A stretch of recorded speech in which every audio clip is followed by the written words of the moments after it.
प्रभुं प्राणनाथं विभुं विश्वनाथं जगन्नाथनाथं सदानन्दभाजम् भवद्भव्यभूतेश्वरं भूतनाथं शिवं शङ्करं शम्भुमीशानमीडे गणेरुण्डमालं तनौ सर्पजालं महाकालकालं गणेशादिपालम्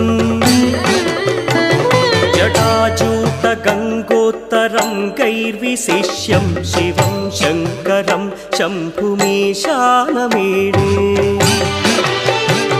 मुदामाकरं मण्डनं मण्डयन्तं महामण्डलं भस्मभूषाधरन्तम्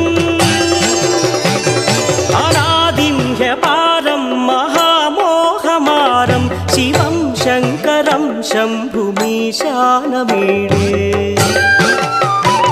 वटाधो निवासं महाट्टाट्टहासं महापापनाशं सदा सुप्रकाशम् गिरीशं गणेशं सुरेशं महेशं शिवं शङ्करं शम्भुमीशानमीडे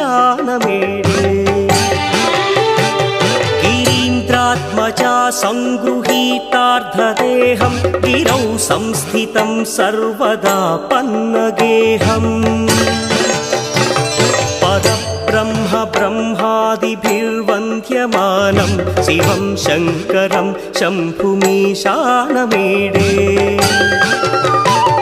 कपालं त्रिशूलं कराभ्यां दधानं पदाम्भोजनं राय कामं दधानम् बलिवर्धयानं सुराणां प्रधानं शिवं शङ्करं शम्भुमीशानमीडे शरच्चन्द्रगात्रं गणानन्दपात्रं त्रिनेत्रं पवित्रं धनेशस्य मित्रम् अपर्णाकर्णत्रं सदा सच्चरित्रं शिवं शङ्करं शम्भुमीशानमीडे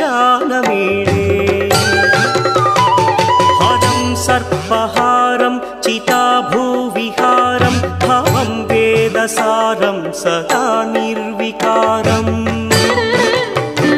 श्मशाने वसन्तं मनोजं दहन्तं शिवं शङ्करं शम्भुमीशानमीडे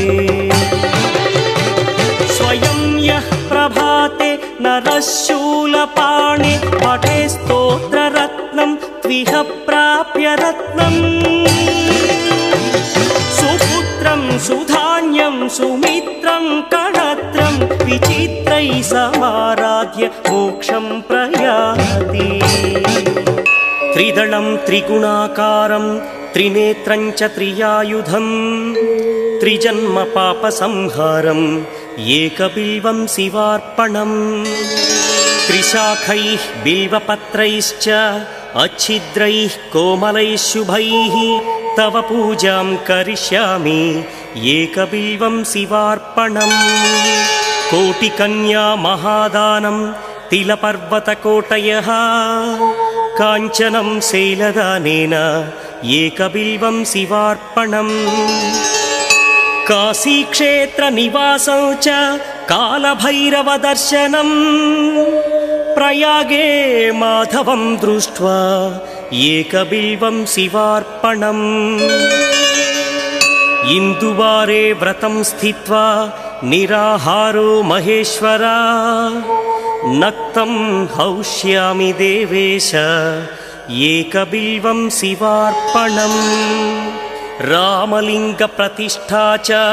वैवाहिककृतं तथा तटाकादि च सन्तानम् एकबिल्वं शिवार्पणम् अखण्डबिल्वपत्रं च आयुतं शिवपूजनम् कृतं नाम सहस्रेण एकबिल्वं शिवार्पणम् उमया सह देवेश नन्दिवाहनमेव च भस्मलेपन सर्वाङ्गम् एकबिल्वं शिवार्पणम् सालग्रामेषु विप्राणां तटाकं दशकूपयो यज्ञकोटिसहस्रस्य एकबिल्वं शिवार्पणम् दन्तिकोटिसहस्रेषु अश्वमेधशतक्रतौ कोटिकन्या महादानम् एकबिल्वं शिवार्पणम् बिल्वानां दर्शनं पुण्यं स्पर्शनं पापनाशनम् अघोरपापसंहारम् एकबिल्वं शिवार्पणम् सहस्रवेदपाठेषु ब्रह्मस्थापनमुच्यते।